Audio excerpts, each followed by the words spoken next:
All right, welcome into a Maize and Brew six-pack. I'm Jared Stormer from the Block M Podcast Network and maizeandbrew.com. With me, as always, is my hetero life mate and podcast savant, Andrew Bailey. Andy, how the hell are you, my friend? I am well, sir. Feeling good, kind of built the spirits back up after last week's win and just been building on it ever since. How are you? I'm great, man. I'm just happy to be in the best sports time of the year. It gets even better. We've got the month of October coming, which is unassailably the best month of football just in general. We'll have the NBA back. The Tigers are making a late postseason I love push. how in you are on the Tigers right now. I love this energy. I'm in. I mean, why not? I'm in on all Detroit sports, baby. Lions, Pistons, Tigers, give it all to me. But we've got ourselves an absolute epic barn burner this weekend. In the big house, it is Michigan USC, USC's first true road game as a Big Ten opponent, first Big Ten opponent that they'll face coming across the country to the big house. Not exactly an easy task for them, but it's a very, very interesting matchup. So let's get into this, my friend. I believe you have a rant you wanted to start us off with, and I give you the floor. So, yeah, I was just a little irritated this morning listening to Joel Klatt just dump on our defense, and I was just kind of singling out how much Michigan blitzes. And I was like, I've watched these games. It doesn't feel like we're blitzing that much. Like I've heard numbers floated between 48 and 52%. I'm like, and one of every two plays are we blitzing? Now, maybe it depends on how you're classifying a blitz. So whether that's more than four people, which would qualify a bear front as a blitz, which is weird, or maybe it's more than not using the defensive line, using other players, which, I mean, I guess sim pressures aren't a thing. So diving into the numbers of last week, just with the first 9 possessions, Michigan blitzed, if you want to like put it on a high end, it was still under 30% of the time. Like this isn't a blitz. It isn't a Don Brown style defense. And I think that's what he was kind of getting at without not saying it, and was just pointing at like, look at this, look at this, look at this. It's like, that's not the problem. Perhaps it's our fault that we hyped this defense up so much and we didn't discuss the fact that they had 5 new players in the back 7. They had to bump Mason Graham and Kenneth Grant up from 25 to 30 snaps a game to 50. And they had to do the same thing for the edges, except a little bit more, put more in Will Johnson's plate as well. I think that's the real issue. And that's why it's taken them some time to gel. But they're trending in the right direction. And this week against USC, bringing it full circle, is going to be a great litmus test of where they're at. Well said, sir. That was positively tame. You were like snarling a little bit off air. You were ready to go, but got it out of your system. And Joel Klatt, generally one of the better minds. So, I mean, I think we'll forgive him for this. I have to agree with you, though, and I didn't do the numbers. You actually did the numbers and did the deep dive and did the work. So kudos to you. But just on watching it, it didn't really appear to me that that was the problem. I didn't get the impression that it was just over blitzing and that was like the summation of what's going on with this Michigan defense. It's much more complicated than that. Felt assignment based. There's certain instances where you can really pick out 1 or 2 guys that have missed an assignment or communication on some certain ones. And then other times where it's effort based. You know, we were pretty hard on Kenneth Grant up until last week. So let's get into this particular matchup. So that's a good place to start though, because I think their offense versus our defense is probably the matchup to watch. This is a Lincoln Riley offense. We know his prowess with quarterbacks. They've got great wide receivers. We expected them to have a good offense. We expected us to have a great defense. So I think that's probably what everyone's going to be watching. Is it necessarily where this game will be decided? I don't know.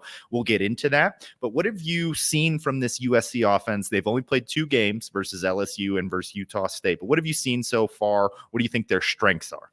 So USC is a pass-heavy team, but they do want to run the football to set up easy throws for Miller Moss. And Moss is good. I mean, he plays within the system. He's very composed. He's not a super big risk taker. He'll throw some 50-50 balls, but when you have the receivers he does, they're not really 50-50 balls. He's just kind of very calculated with the risks he takes.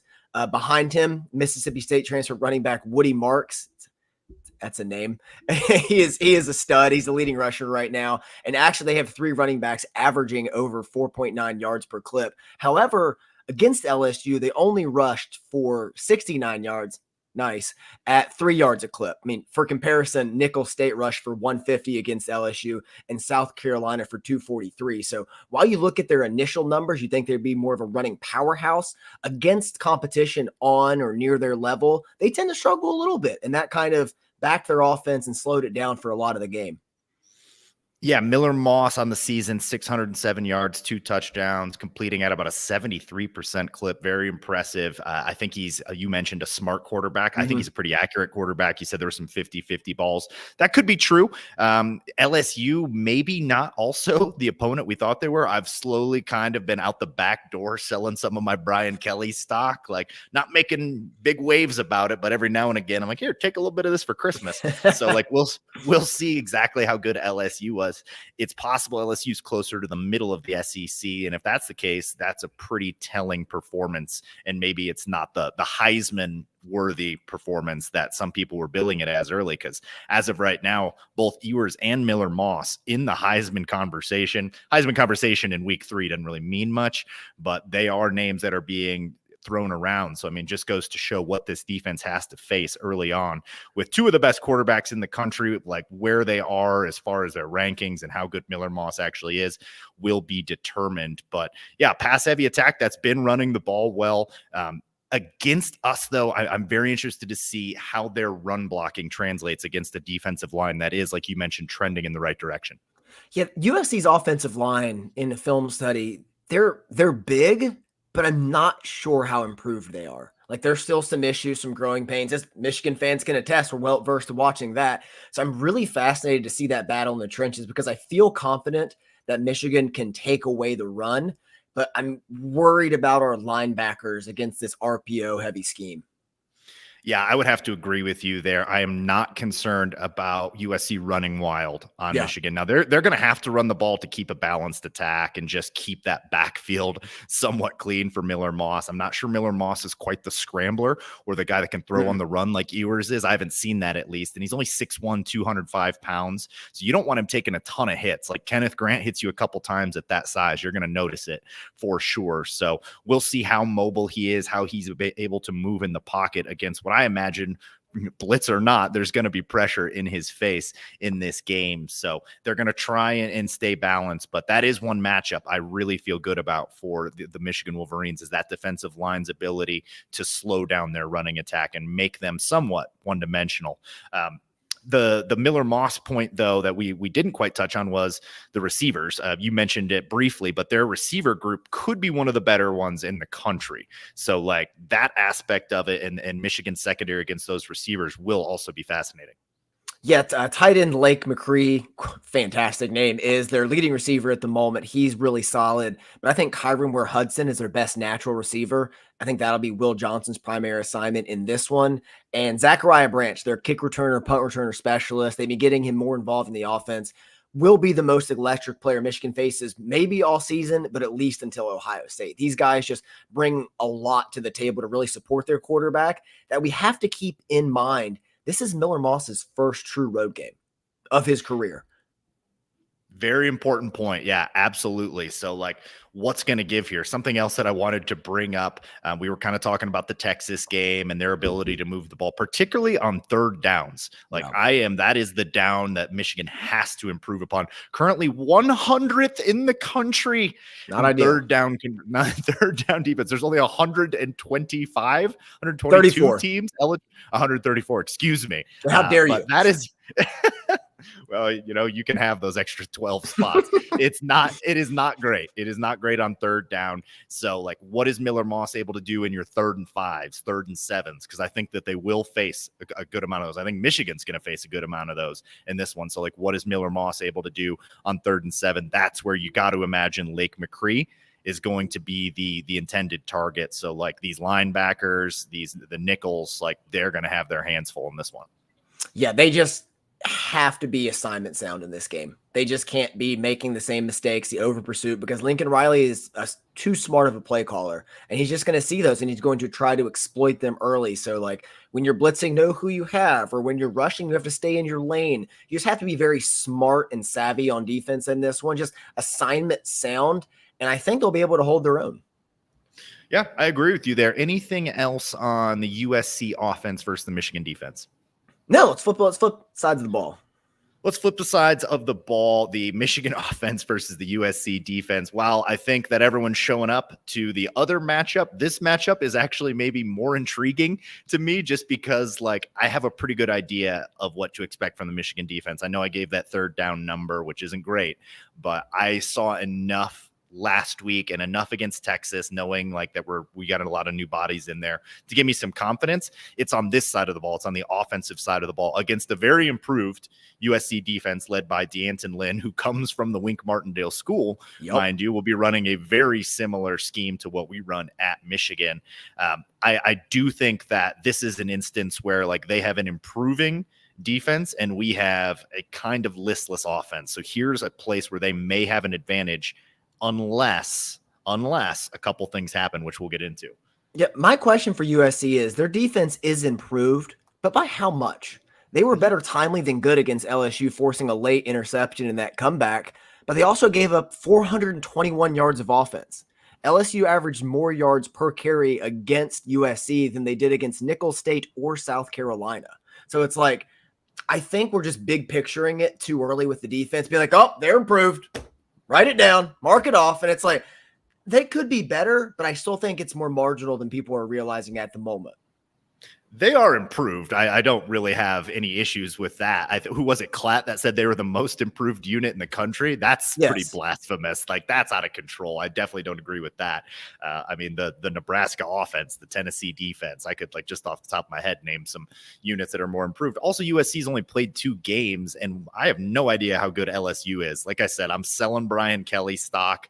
I'm shuffling out the back door. Brian Kelly's about as likable as a SARS outbreak at an orphanage. Like, I don't know like that we should be putting all of that stock in that game. So you're right to push back there. We will see just how good the USC defense is, but I'm not sure that this is the week that we see it because they're probably in all likelihood going to see an attack most usually run by a service academy. Yeah, they are. And it's going to be fascinating to watch because it's so unorthodox, like in approach, like kind of have to change everything in preparation for it. Matt Leinart, who was on a pod this week, was just kind of talking about the fear level of that, though. Like a team that's not afraid to run it 30 straight times at you. Like, how will USC's defensive line hold up? Because I think there's a lot of questions there on the front and what they're going to do. And that's one thing we've seen Michigan's offensive line do well, at least, is run block. Like pass pro, that's entirely different thing. We'll see how that goes. There's not going to be a lot of passes in this game, but they can run block pretty well. What do you think over under for passes thrown by Orji is in this game? Is it like 7.5? It's going to be a small number. I think it's got to be 10. I think it's got to be like 10 to 15. You have to keep them honest. And like maybe some of those are just screens or passes that count as laterals, things like that, just to get the ball out quick. But it's like, get those under your belt and move the ball a little bit just to create the defense going side to side a little bit. And I think that'll help the power running. You'd also probably like to see 1 deep shot per half at least. Just I'd say per quarter. Per quarter might even be better. So you got those 4 and then another. Yeah, over 10 passes. I think you're right. Like maybe 10, 11, 12, something like that feels right. Make it easy on him. And those deep balls are usually pretty good ones to dial up because it's either your guy or nobody with somebody with an arm like Orji. Tyler Turner in the comments wants us to reassure him that Alex Orji is him. Andy, are you willing to make that statement? So my thing, man, is Orji's going to have to make 5 big time throws to win this game. But when I say big time, they don't have to be difficult throws. If Michigan's able to establish the run and bait those safeties in to be a little bit aggressive, that's going to open up posts. That's going to open up stuff where you can just put the ball in a spot and have somebody hopefully run to it. But we're going to need 5 of those in this game. If he hits those 5, Tyler, maybe he is him. Maybe he is him. He certainly is him on the ground. I've seen enough there to be like, yeah, this guy on the ground is special. There is no question about that. When they're doing read options and stuff like that, if it's there, he's got to pull it. There was, I think, only one example last week where he should have pulled it and instead gave it off to Mullings. I think it was like, it's a small sample size, but he's got to get that right in this game. Like if that defensive end crashes down, like he needs to know when to pull it and when to hand it off. That's going to be imperative. So like play smart when you have those kind of options. Do not turn the ball over. That's what got Davis Warren benched. So like that is going to be a little bit more on the play callers too. Like I can't imagine that there's going to be a lot of passes dialed up that are like intermediate touch passes or timing patterns or stuff to like the far hash that require like back shoulder throws or anything complicated like that. It's just not going to be on the docket. No, we weren't seeing those with Davis Warren, to be fair. Like we were seeing a few throws, we weren't seeing those. Like with Orji, you really need to accentuate his strengths and be creative. Like add a read to every run. So like instead of just duo, have duo read, have split zone read, have bluff zone. Like it sets up everything for him, but you have to play to his strengths. This would be such a fun game to play design if you're a nerd like me, just because you kind of have to get creative, but you can also set up some easy throws, like make every throw 2 reads. If it's not there, take off and run, get a couple yards. RPOs, look quick, throw it, keep it moving. Like there are ways to win this game with him without turning him into John Elway or trying to make him something he's not. And it's going to be fascinating to watch. Like this is, if Michigan wins, it's going to be because of Orji, I believe, but it'll also be because of Kurt Campbell. Yeah, Kirk Campbell's got to have his best day. He's got to keep improving and growing as a play caller. I completely agree. Let's talk about the running backs in this one, where Kalel Mullings has kind of turned the corner into RB1, at least in name. The carries still being pretty evenly split for the most part. Is there one back that you would favor in this matchup? Is there like a style or maybe like a stylistic approach, or are we just running the ball 65 times and it's all hands on deck? I think the latter. I think we're going to run it a ton. We're going to mix and match. Like Kurt Campbell's best series of the year was with Orji in the game last week. So it's like he's well suited for this. I think you're going to see a lot of looks with Kalel, Orji, and Donovan in the backfield. And then you're going to do some crazy stuff with that, because you could have Donovan flare out, and then you could have him read the edge, and then he can either hand it off, run himself, or throw it to Donovan. You turn that into a triple option like that. So there's a lot of things they can do in this, but I think it's going to be all hands on deck. I think you're going to see Ben Hall involved in this. Jordan Marshall's banged up, or he'd be involved in it too. So, I mean, it's going to be a lot of people pounding the rock in this. Yeah, the linebackers for USC may want to go ahead and get in the ice bath early. It's gonna be a long day for them. Like, now the question is with that, can they move the ball enough? I think that, that they're with all the running backs averaging well over 4 point whatever yards per carry. Mullings is averaging, God, what's Mullings? He's at like 10 yards per carry on the season or something ridiculous. I don't have it in front of me right now. So I mean, they're going to have to stop this rushing attack. But also Michigan's going to have to get some explosives in this one. They're going to have to get some plays greater than 20 yards, ideally greater than 30 yards. And I just based on what we're discussing, we don't necessarily think that's going to be through the air. So that means it has to be on the ground. So I look at Donovan Edwards. I'm not giving up my stock. I refuse to give up on Donovan Edwards. He is probably your best chance in this game for like a breakaway touchdown, which I think if we get one breakaway touchdown, I think our offense can at least get into the end zone once on its own merits, get another breakaway in there, and maybe a special teams play. I think that that's the kind of formula to beat this USC team. Like getting into the end zone once and then a bunch of field goals, which I could easily see, is not the recipe. You've got to find a way to get pay dirt, like including like some complicated red zone offense potentially against like when that box starts to shrink and the field starts to shrink. What are you able to do down in the red zone once you do move it down there with this rushing attack? This is a race to 20 points. First team to get to 20 points is going to win this game. I feel very confident in that, because if Michigan's offense gets there, plays with the lead, it's going to be so hard to come back on them. But if USC gets to 20 points first, this Michigan team cannot play from behind. Like there's just no way to put it. When we saw Kurt Campbell panic getting behind, we can't have Orji back there throwing 25, 30 times in a game. That's just a recipe for disaster. So I think it's first to 20. And I think those explosives are going to play a big impact, like you said. Particularly if Colston Loveland's not able to go in this game, our best offensive player, but he's out. No. I said ouch. I was like, no, at least, but I mean, like you said last week, though, at least it's at the tight end position. We've already seen 2 other people emerge there that can catch the ball well. That can catch the ball, but if we're running the ball 65 times, Loveland's also the best blocker. Well, Max Bredesen, but like an excellent blocker at tight end. Yeah, it's not as bad as losing like other positions, but like still losing an NFL caliber tight end is not a good thing in this game. It's never sweet. It's never what you want, like to lose your best receiving option, one of your best blockers, team leader. Yeah. First round draft pick, all of that. Not great. I think you and I said on our podcast that he's like a 1.5 point to the spread kind of guy either way. Like if he plays, it literally changes the spread because he's that good.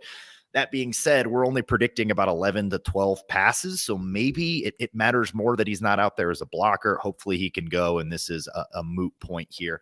As far as our receivers, they're maybe the group even above offensive line, which we'll get to here in a second. They're maybe the group that needs to improve the most in 1 week is this wide receiver group. Like somebody's got to make a play for their quarterback in this game. Someone has to step up. It's been interesting because I thought Kendrick Bell and CJ Charleston played really well last week, especially blocking on the perimeter. Both are getting after it. Tyler Morris is slowly sliding down the depth chart, just being phased out a little bit. They tried to get Amari and Walker involved on some deep shots last week. That didn't hit.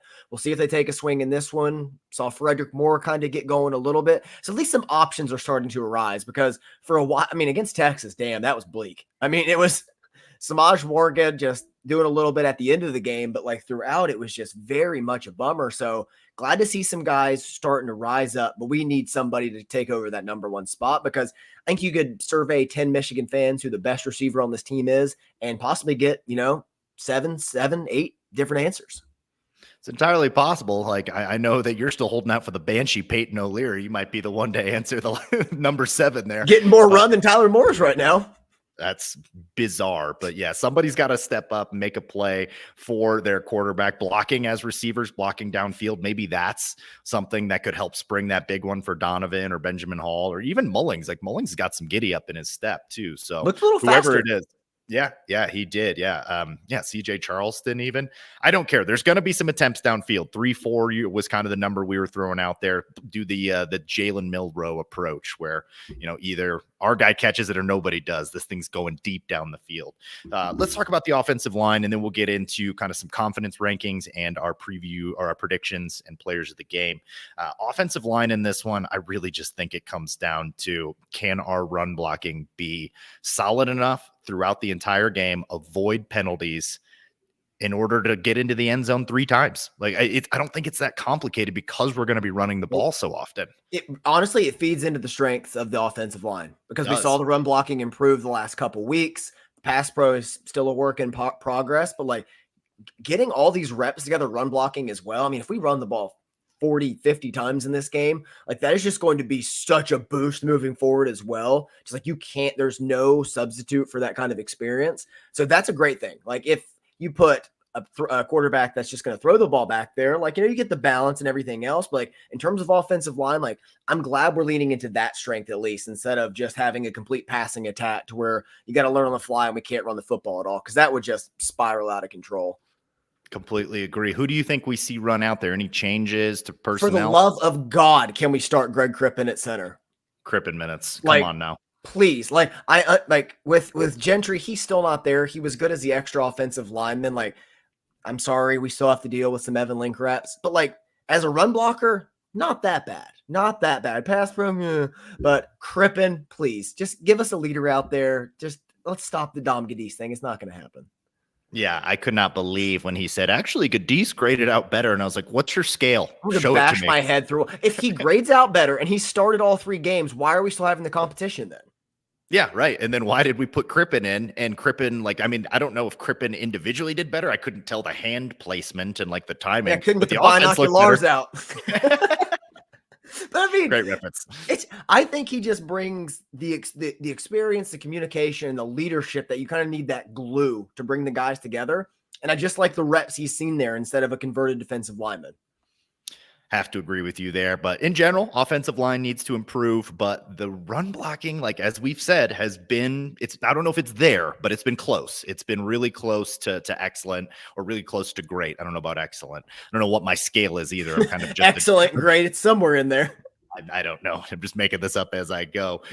Speaking of which, making it up as I go, I still have not made my prediction yet for this game. Like, I don't know. We're going to like talk it out here as we do this confidence ranking things. I think I know about what the score is going to be, but like I still haven't made my pick. I don't know that I've ever gone back and forth on a matchup like this. It's an extremely difficult matchup to figure out because of all the moving pieces and like the fact that Michigan's starting a quarterback we've never seen start a game, and like jockeying pieces around on the offensive line and trying to get an identity running the ball and play calling, and like their third down defense has been atrocious, but that shouldn't be real. So it's been extremely difficult to predict this game. So let's do a little confidence ranking. I'm going to give you an aspect to this game, and you're going to give me your level of confidence, 1 being, oh my God, to 10 being, I am completely steadfast. I believe in this thing. Okay. Pretty simple. Yep. All right. You ready? Yep. All right. The Michigan run blocking. 7. Yeah. It feels about right. I said 7 or 8, but it's like it's trending in that direction. I'd say it's like soft 7 right now. Yeah, soft 7. I like that. So like it's like a C, C plus kind of is about where it's. I think that's about right. All right. Miller Moss is an NFL quarterback, at least as a decent backup. 5. Just too early. It's way too early. He doesn't have the frame in this offense. It's like, yeah, we'll see. Yeah. Good college quarterback. I'll get a little bit more on board with that. But yep. All right. I'm with you there. All right. Confidence in Alex Orji touch passes. 2. Out of respect, I'll give him a 2. Like, I really want to say like 0.5, but we'll say 2 for touch passes. We're not dealing in decimals on this podcast. So yeah, 2 does feel a little generous because we have never seen one, but sure, we'll give him a 2. D'Anton Lynn's defense. At USC or just his defensive philosophy in general? The one that he has currently at USC. 6. Like, I think they're better. It's just like, it just remains to be seen, man. Like, we don't know enough. And like, if your hallmark card is we only allowed 20 points and 400 yards of offense to LSU, that's really not selling me that much. It's a pretty whack hallmark card. I agree. And just like I'm looking at it, I'm like, where is their defense in regards to some of the rest of the Big Ten? I'm like, I would definitely take Nebraska's, Iowa's, ours, Ohio State's. Would you take Illinois? Yeah. Minnesota? Yeah. So, I mean, this is actually like lower half. Penn State? Yeah. Well, it's Oregon? Like, because that's where you get a little dicier. It's like with Minnesota, it's like that one probably stood out to some people, but it's just because it's a good defense. They don't have a lot of offensive support, and that really factors into a defense, as Michigan fans are learning this year. So I think that plays a factor. But like, no, I haven't seen it against like a top tier opponent, like without 9 months to prepare. So it's like until I see him do it against the big boy, and this isn't the big boy, then I'm not going to buy in. Completely agree. All right, let's keep it going here. Confidence ranking in Michigan's big play ability. Oh, 3. Yeah, it's low. Low. It's low. This one, like, this is the one. This is why I've been harping on it so much. Like with this offense, you have got to find a way to get some explosives in there. Have to. And yeah, and at 3, that's I would have to agree. I can't put it much higher than that. Michigan third down defense, as we mentioned, ranked 100th in the country. A little skewed. That's mostly all Texas, but yeah, I'm a 6. I'm still on the positive side of this thing. Like, I think it'll turn around. The Texas numbers obviously swing a lot of things, but I think that's a number we're going to see balance out. Like in the Arkansas State game, after giving up a few on the first drive, some due to penalties, they didn't give up another until halfway through the third quarter. So like they can batten down the hatches. 6 feels about right. Basically saying you're more confident than 50-50 that this defense will get it figured out and be at least like a top 25 third down defense. Like it'll swing. It should swing back. Yeah, it should swing back. All right. Confidence in Jair Hill covering either Zachary Branch or Kyron Hudson. You know, I'm coin flip. Give me 5. I'm right in the middle, man. I put him in my film study this week as he got my superlative. It's his first day on Wall Street. Give him time. What I liked about Jair Hill's game was he made mistakes, and then he was put in the same situation later in the game and didn't make the same mistake. That growth to me gives me a ton of optimism in what he can do, and I'm going to keep riding that, man. So, like, he's a 5 right now, but, like, I could even be lowballing that.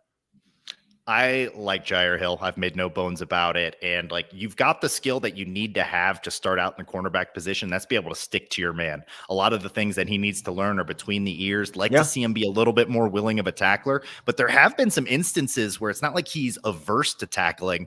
It's like he's out of position or didn't know like where he was supposed to go. Like 100%, dude. Like on the third down when Quentin Johnson got the late hit out of bounds.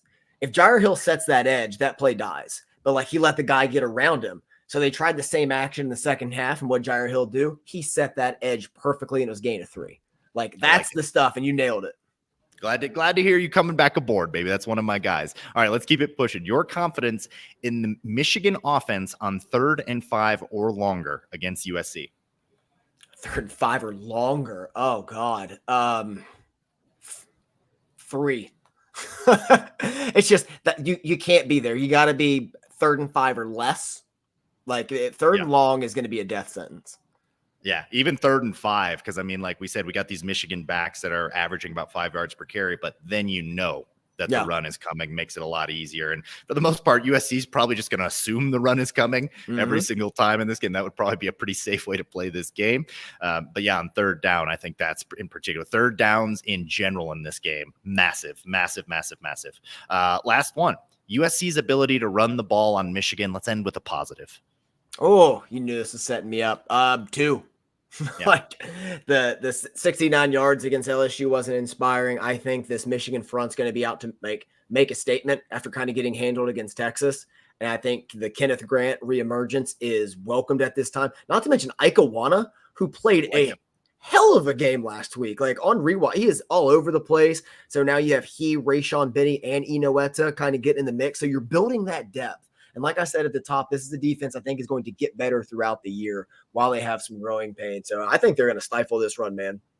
I think for the most part they will too. I'll go a little higher. I'll go 4 just because I need the edges to play a little bit better and them in run support and as well as rushing the passer. So, but I'm with you. I don't think that this is going to be an over 100 yards rushing game. Like I'd be surprised if they got over that 69-yard mark that they got at LSU. I'd be very surprised. So I'm with you there. All right, my friend, it is time. I need to get off the fence and make a prediction here. Let's do predictions and players of the game. I'm going to let you go first. Let me do the offense first, and then you can do offense, and then I'll do defense, and we'll build into this. I got a lot to say. Okay. Offensively, 3 keys to the game, very similar to Cobra Kai. Strike first, strike hard. This team cannot play from behind, and we got to get after them. Number 2, no turnovers. Play clean. That is something this team has not done all season. They've progressively gotten worse at turning the ball over. So just play 0-0. You don't even have to be plus. Just 0-0 in turnovers, and that's a huge win for this offense. And last key for me offensively, help your quarterback out. Everyone knows the situation. Receivers, put a little more polish on your runs, a little more run blocking on the perimeters, anything you can to help this guy out and put him in positions to succeed. It's his first career start. Well said, sir. On offense, I'll say explosive plays, 2 or more. Got to find a way to get him in here. Ideally, explosive plays that get into the end zone. I think that things are going to get really difficult for this team when they get down into the red zone. That's a little bit based on more our offense than what I've seen with USC's defense, but I could see that being a struggle. So you got to get some explosives in there. Number 2, 3rd downs. 3rd downs are going to be huge. Be in 3rd and 3, not in 3rd and 5. I know that seems like a small difference. It's a huge difference for what Michigan's trying to do, most likely against this USC team. Number 3, decision-making by Alex Orji. You mentioned that, but I'll spin it a little bit. I'll say on like the read options and stuff. If there's a lane there, get out and run, dude. Like that's what you do. I want to see it, man. Like that part about like the Orji thing. And I think we've been more on the negative side. Like he's a beast when he gets out and running, man. Like when you get that guy into the open field, he's as dangerous as anyone. And I personally would love to see it. So yeah, man, don't be afraid to use those getaway sticks. You got him. Play to your strengths. Defensively, Michigan needs to stop the run and play fundamentally sound. Lincoln Riley will test assignments and test corners with their heads not tracking the ball. You can bet on that. It'll be pivotal to create havoc and force USC to play at Michigan's tempo. Hopefully, this will lead to turnovers, more offensive possessions, and more opportunities to drain the clock. So to pare it down even further, no big plays. It's time for stars to be stars. It starts with Mason Graham. It starts with Will Johnson. Those guys need to take over this game. Number 2, win first down. You can't let USC get in second and short. They will just eat us up with RPOs and everything else, and then you're playing in Lincoln Riley's game, and that's not going to be fun. Number 3, make Miller Moss hesitate. This is his first career road start. First time with the noise being that loud, covering the ears, hearing the play, dealing with the fans. If corners can just hold coverage a little bit longer, that gives the edges and pass rush a little bit more time to get there. Just make him hesitate and think. He plays so well in structure, force him out of structure, and then see if he can make a play. Well done. God, good at what you do. I love it. I already mentioned it, man. Third down, both sides of the ball. So I'll start there. On third down, we are number 100 in the country. Got to improve. Got to get them off the field. So conversely, have them in 3rd and 5 and longer. So stopping them on early downs is going to be huge. How do you do that? That's going to be stopping this passing attack. I think pressure up the middle from Grant and Graham. Again, you already mentioned them, but against the run, I'll say against the pass. Can we start to get a little bit more pushing that pocket backwards? Make him throw on the run and off schedule. We haven't really seen that from Miller Moss. In a clean pocket, he's pretty accurate, man. Like, that's a pretty good quarterback. So make that pocket, dirty it up, mess it up back there, run him into your really speedy edges, who I think will be able to get off blocks, particularly if he's rolling out to either side there. And then whoever is not Will Johnson in coverage, whether that's Amir Hall, Jair Hill, whether that's McBurrows back there, Zeke Berry, whoever it is, because I think Will Johnson is going to do Will Johnson things and shut down whoever he is on and basically half of the field. But Miller Moss can get to his 2nd and 3rd checkdowns. Like, this isn't like a Davis Warren who's basically first read, and if that's not there, oh boy, this guy can get to his 2nd, 3rd, sometimes even 4th read. So everybody's going to have to stay locked in long enough to let our guys get some pressure on him. And then the penalties. It's been on both sides of the ball, but Michigan not usually this penalized against Arkansas State. Those crucial penalties that kept that opening drive going didn't end up meaning anything. Crucial to me and my heart and my belief in this defense. I didn't like it. I don't want to see it. So yeah, man, stars got to be stars. I love that one from you. I think that they're starting to trend that direction. So completely with you. Linebacker play is going to be huge in this game. Lake McCree, their tight end, is going to be a safety valve for Miller Moss. So yeah, pass coverage, pressure. Man, I'm excited. It's a fun matchup. It's a fun matchup to get their first time in the Big Ten, traveling to the big house, blue blood programs. I'm less excited than I was for Texas because that took some of it out of me. But the closer we get to this, man, the more I'm like, man, it's a fun matchup. It's a better matchup than Texas. Like, that Texas matchup, when I started to really dig into it before that game, I'm like, I can't predict Michigan to win this. This is a little different here. So let's get into our predictions. I think I'm ready. There was a game a few years ago where Michigan had 20 first downs. The opponent had 19. Michigan had 44 passing yards. The opponent had 293. Michigan had 343 rushing yards on 56 attempts, and the opponent only had 50 rushing yards. Michigan won the turnover battle 1-0, and they won the total yards battle 387 to 343. I think you're going to see a similar game plan and a similar approach. That game was 2021 against Washington. You got to commit to running the football. You got to have your identity. It's not going to be 31-10. It's just not going to be that way. This team is too smart, and our offense has too many question marks, but that's how you do it. In that game, Michigan completed 7 passes at less than 3 yards an attempt. Like, not great. But they ran the ball for over 6 yards a carry. And again, carrying it 56 times, it's going to pay dividends. That's going to drain the clock. You got to protect the football. Earlier this week when I was down, I had USC taking it 24-14. I'm swinging back. Michigan gets in the end zone just enough. They take this one 27-24. It's very close. It's very tight. I think Dom Zavada, Dragon Ball Z, is going to be a big difference in this one. Players of the game, Greg Crippen, finally give it to him. They get this run game going. And on the edge, give me Josiah Stewart, making plays and really just showing up after kind of getting washed out against Texas. Win by 3. Ooh, I like it, man. Very similar. And we do not discuss this coming in. We do not discuss our predictions. This is like the first time we were here. I went back and forth more than I've ever gone back and forth on a game. I was like trying to talk myself into it. I listened to a couple podcasts. I watched some USC. I was like trying to figure out the way that I thought that this game would go. I think that this could be obviously a bit of a struggle on offense. So I'm predicting a little bit lower scoring than you are. But can Michigan get into the end zone 3 times? I think that'll be enough to win this game. I really do. I think that if they can get into the end zone 3 times, so that's one explosive play, that's one drive by the offense's own merit, and then maybe a turnover in a good spot of the field. or a pick six or a fumble, scoop and score, or a special team, something or ever. I agree with your Dragon Ball Z comment because I could just see a lot of these drives petering out, getting down there in the red zone and having that just be too tough of an ask. They can stack the box and they're not going to risk turning it over with Alex Orji throwing it across the middle of the field. So you settle for quite a few field goals. So that being said, I'm going to go ahead and give Michigan 23 points. I think that you get in twice and then a bunch of field goals. So I don't necessarily know that they can do it 3 times, but I could see them getting in twice and then doing just enough getting down there. So I'm going to go 23-17 Michigan. I came back around to give the Michigan win.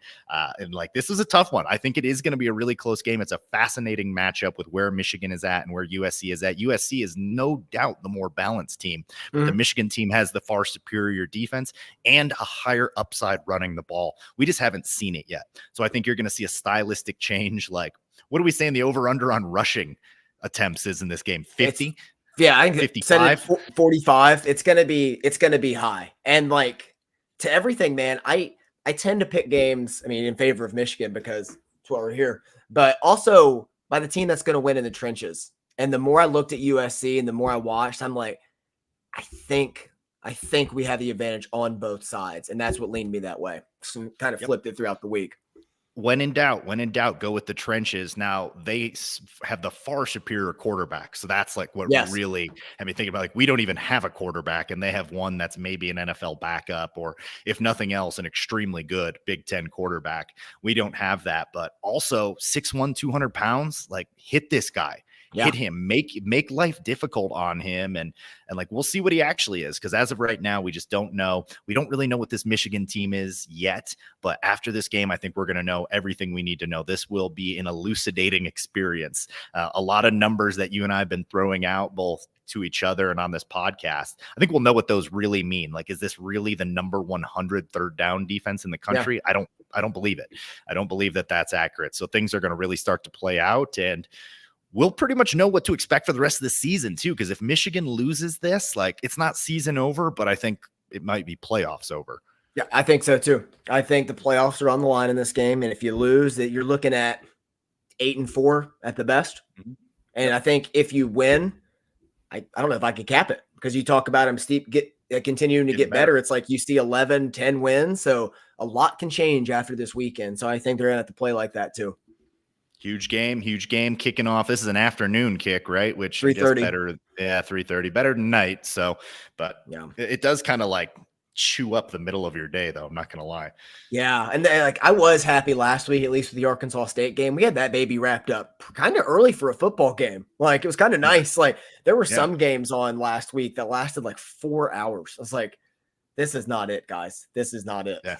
Come on now. We're getting old now. We got to get out and prune the gardens. We got some radishes to tend to, like mow shopping. the grass. You got to do adult things. All right. That's what I'm saying. Got to pay a mortgage here. Got stuff to do. All right, man. Anything else from you before we call it on this one? I'm excited. I'm excited for this game, man. This is the one where you figure out what we've got as far as a product. Yeah. I can't wait, man. I'm equally terrified and excited to see what it is, because we know on the other side we're going to know pretty much everything we need to know. Absolutely, man. All right. Thanks for those of you that stopped in live. This podcast will go up as a podcast tonight on Thursday, the 19th. So we'll definitely be available on Friday and Saturday for you to get caught up for the game. If you're going to the game, be loud, have a hell of a time. I am envious. I'll be doing a live reaction on Bleacher Report immediately following the game. Andy and I's podcast, Out of the Blue, will drop next Tuesday. So make sure you check that out. Like, share, subscribe. And we appreciate you. And remember that wherever you go, go blue.